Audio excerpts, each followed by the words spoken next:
G'day travellers and welcome to our channel. So we've pulled up stumps from our hometown of South Australia and we'll be doing a trip around this beautiful place we call home. My name is Paul and my beautiful wife Danielle, including our daughter Mikayla, her partner Haiden, our three grandkids Lucas, Crystal and Jasmine.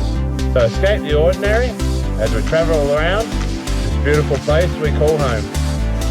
G'day travellers and welcome back. So this week we'll be travelling across Nullarbor.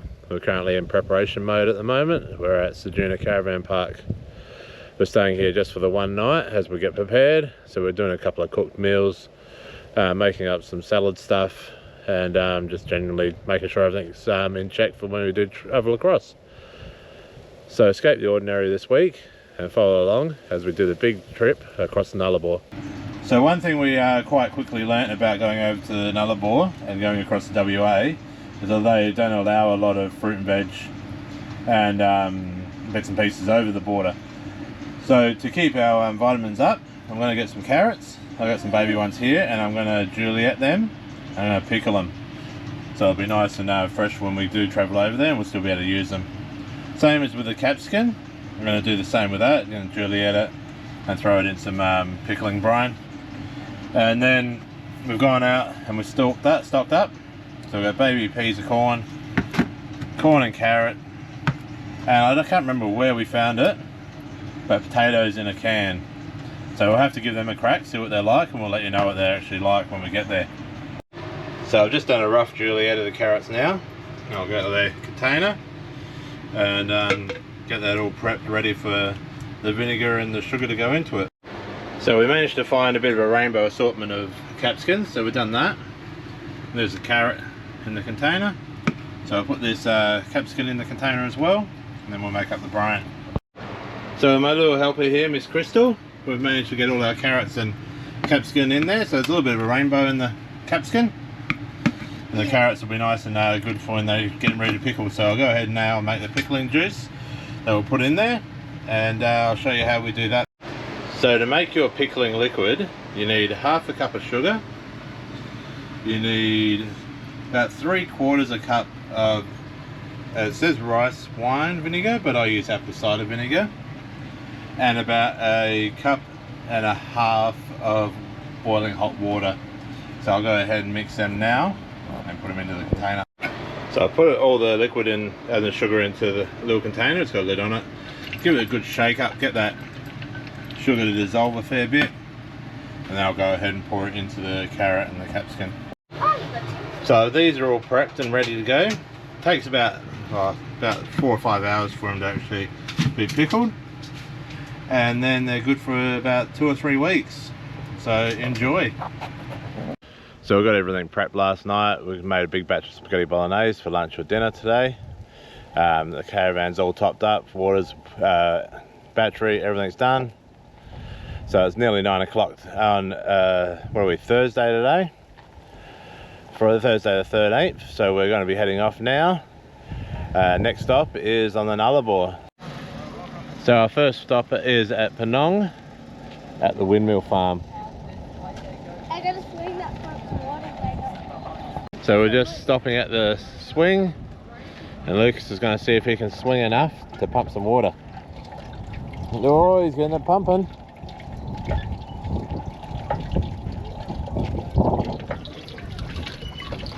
Is that hard work, Lucas? Yeah. I can go higher. Fast.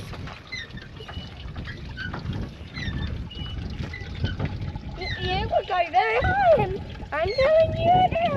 I don't want to go high.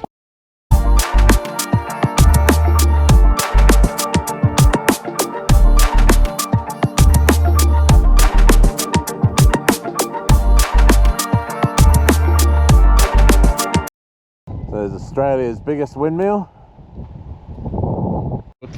So it's built in 1932. It's been fully restored by the looks of it. So it's 35 foot. So it's a big bloody windmill.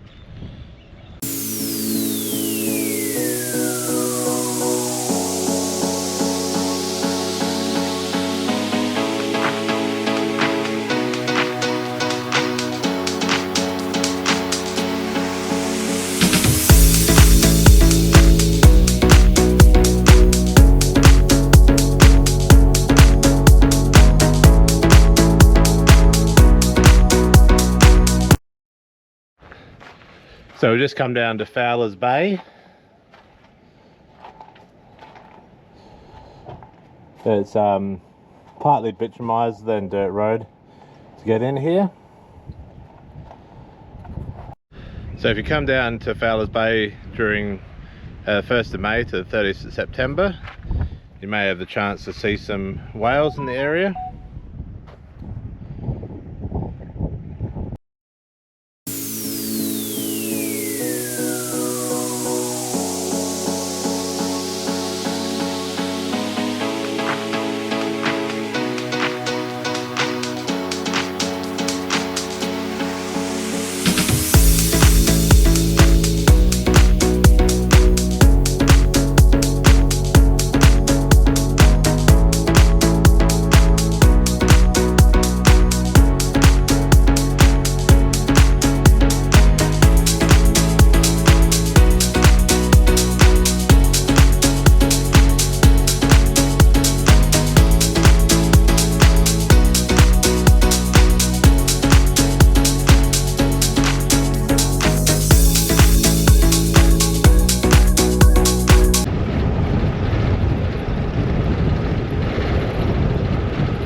So we just stopped off at the old roadhouse at the Nullarbor.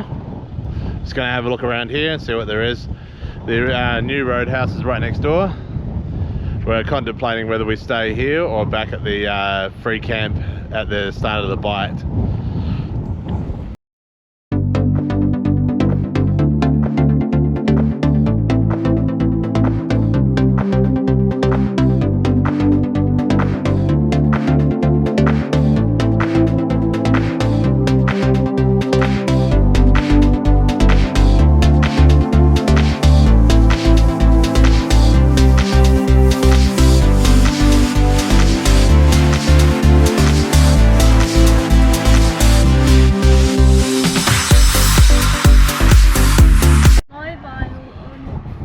So we've come up from Ceduna, going to Penang.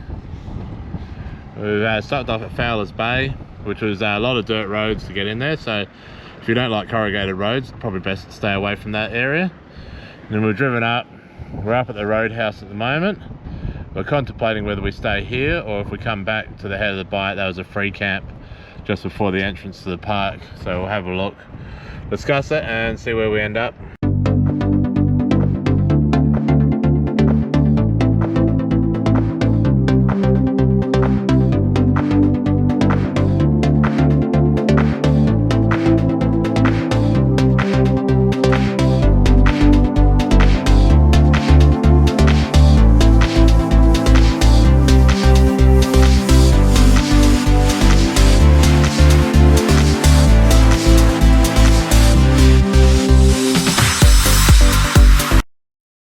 So we ended up deciding to come back to the head of the Bight camp spot. It's a free camp spot. It's a brilliant little spot. It's fully enclosed. It's about 2 k's off the main road, so you don't really hear any of the traffic coming through. It's pretty busy today, so I always suggest getting in earlier, because at the moment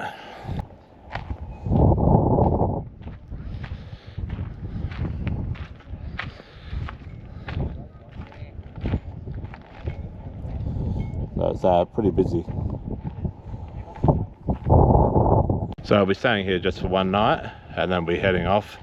Probably be heading towards the border, but probably don't cross the border tomorrow. Probably stop somewhere near Border Village. We'll see how we go. So we just come out to the head of the Bight Visitor Centre. I'm going to have a look around here before we keep heading west.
So we officially made it to the border, WA, South Australia. We're a bit earlier than what we were expecting to get over here. We've had a bit of an issue with Haiden and Mikayla's car, so we've made it a bit quicker to get here. So all going well, we'll get across there and get that sorted out as quick as possible.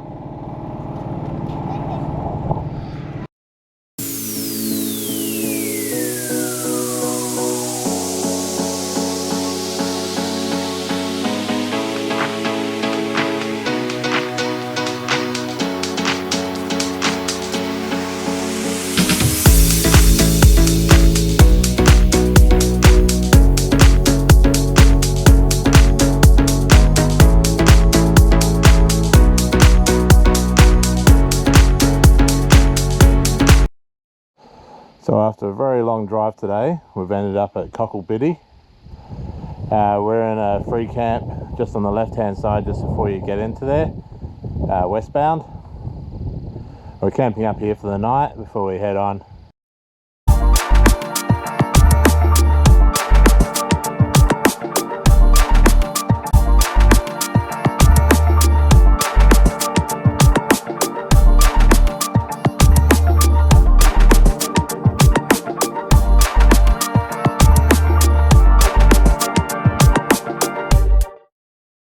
Got a little mixed tray on it too. So unfortunately this is what has broken on Mikayla and Hayden's car. I had a very similar issue on my VS Commodore. They obviously never upgraded it to something rather than plastic. So we'll have to re-glue it together and hope it holds the Norseman.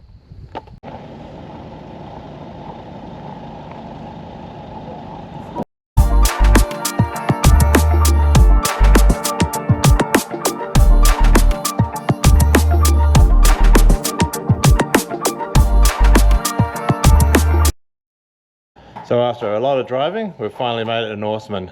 We'll be camping up here for the night before we head down to Esperance for a couple of days.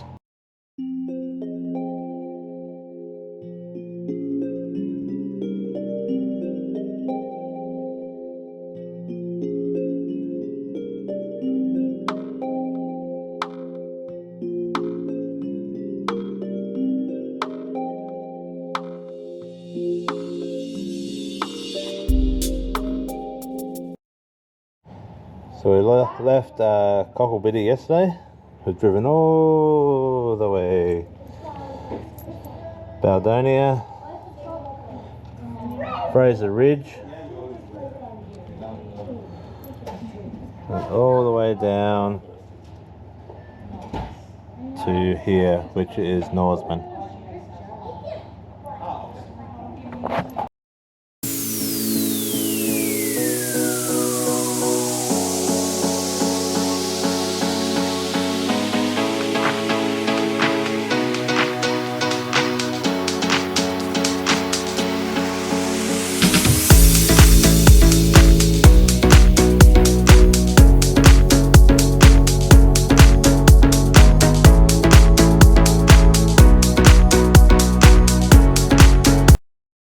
Norseman was the first big town that we've hit since crossing the SA-WA border. It's got an IGA in it, so that's a big plus for us, so we can go get some fruit after we had to go through it all before we hit the border. Get some more vegetables as well. Lucas is currently helping us cook sausages for lunch. Quick and easy. Some snake sandwiches.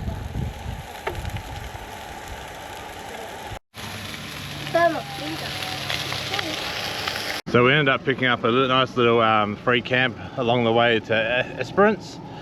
We're staying at Bromus Dam. It's about 25 k's out of Norseman on the right hand side. It's very similar to the campsite that we stayed at previously. It's a nice open area, a few trees around. It's a nice big open area. Plenty of space. It's pretty clean and tidy too. There are toilets here as well.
after nearly 4 days, 1200 Ks, we've finally made Esperance. We're going to be staying here for a few days, settling down, doing a bit of cleaning up of the caravan and the cars, and doing some maintenance work to them before we head off to our next location.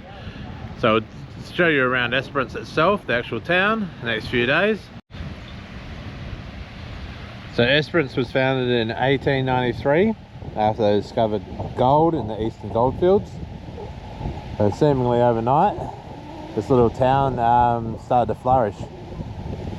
So it's got a lot of history, this area. It's not just beautiful sunsets and beautiful sunrises and beaches. It's rich in history of the gold fields. It's a nice big swimming enclosure down here on the foreshore at Esperance. With a jetty and some pontoons.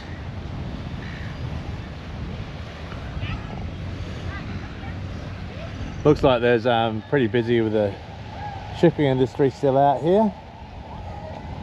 There's a boat currently in a dock being loaded, and there's another couple sitting out waiting to come in.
So this being the first day that we've managed to make it to Esperance, it's 25 degrees today.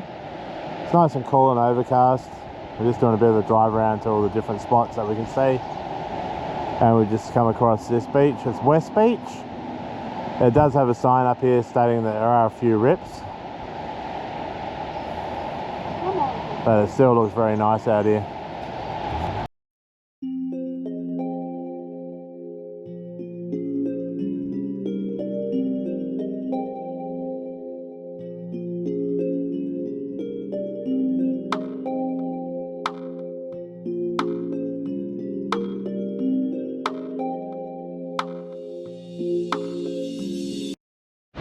So we've just driven a little bit further down, come down to 4th Beach. By the looks of it, it looks like it'll be a good fishing beach. It looks like it's got a big trough out there.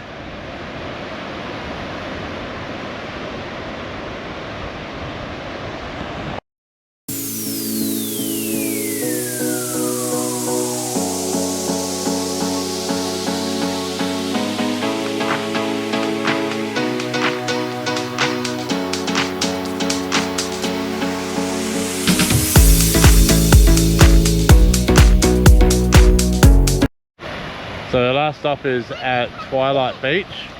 Looks like there's a surf lifesaving club here. It looks pretty sheltered from the bigger waves out the back.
So basically from the Great Australian Bight, Hayden's had a coolant leak. The T-piece that goes down underneath here, let's see if I can get into it.